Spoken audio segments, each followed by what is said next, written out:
Assalamualaikum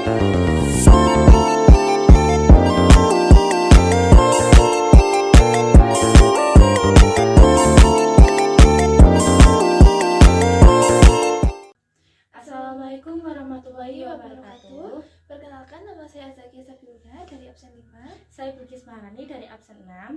Di sini kami akan menjelaskan tentang penyebab dan penyelesaian kasus blok ambalat. Sebelum kita masuk ke materi blok ambalat, apa sih blok ambalat itu? Blok ambalat adalah laut seluas 15.235 km persegi yang terletak di Laut Sulawesi dan Selat Makassar. Berbatasan wilayah Indonesia dengan negara-negara lain seringkali menimbulkan kesalahpahaman yang berakhir dengan konflik, meski pada akhirnya selalu dapat diselesaikan dengan cara damai. Karena itu, batas wilayah negara telah daftar berdasarkan regulasi Undang-Undang Dasar tahun 1945, Menteri Dalam Negeri nomor 76 tahun 2012 tentang pedoman penegasan batas daerah. Indonesia dikenal sebagai negara kepulauan, yakni memiliki sekitar 17.500 pulau dengan luas 2/3 adalah lautan. Dari pulau-pulau itu terdapat pulau terluar yang berbatasan langsung dengan negara-negara tetangga. Karena itulah sengketa batas wilayah sering terjadi, terutama yang paling menonjol yaitu kasus antara Indonesia dan Malaysia. Negara ini seringkali berurusan dalam kasus sengketa meski selalu berakhir damai. Yang paling menonjol dari kedua negara ini adalah kasus blok ambalat yang terjadi sejak tahun 1969, tepatnya pada tanggal 27 Oktober 1969. Indonesia dan Malaysia sepakat menandatangani perjanjian kapal tanpa batas, tepatnya pada tanggal 7 November 1969 dan Indonesia meratifikasinya.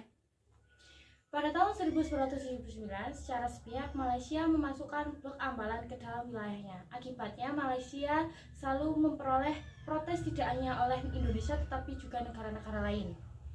Tahun 1980, Indonesia secara tegas menyampaikan protes terhadap pelanggaran itu. Bagi Indonesia dan negara-negara lain, garis batas yang ditentukan Malaysia keluar dari ZIS sejauh 200 mil laut. Apa sih yang memotivasi Malaysia memasukkan blok ambalat ke dalam wilayahnya?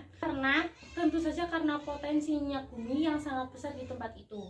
Dari data 2012 terkumpul sebanyak 475 kali pelanggaran yang telah dilakukan oleh Malaysia. Dari kasus sengketa blok ambalat, Indonesia dan Malaysia telah meratifikasinya dengan bagaimana cara konflik ini bisa selesai.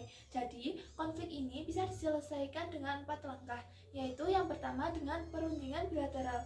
Apa sih perundingan bilateral?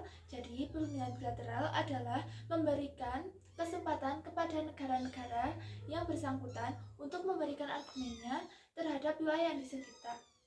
Jika belum ada kesepakatan, Indonesia akan menggunakan pasal 47 Angkos 1982 dan Malaysia akan menggunakan argumen beta 1979. Kedua, menetapkan wilayah yang disengketa sebagai status quo dalam kurun waktu tertentu. Ketiga, yaitu memanfaatkan ASEAN sebagai organisasi regional.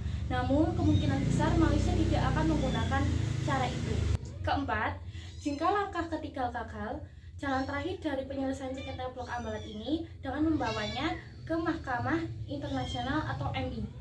Jika dikaji dengan seksama, pasal yang ada di dalam Angko 1982 sebenarnya menguntungkan Indonesia karena blok ambalat akan masuk ke daerah Kalimantan Timur.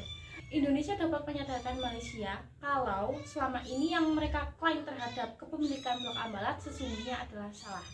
Sekian dari kami. Wassalamualaikum warahmatullahi wabarakatuh. Dadah. Wah.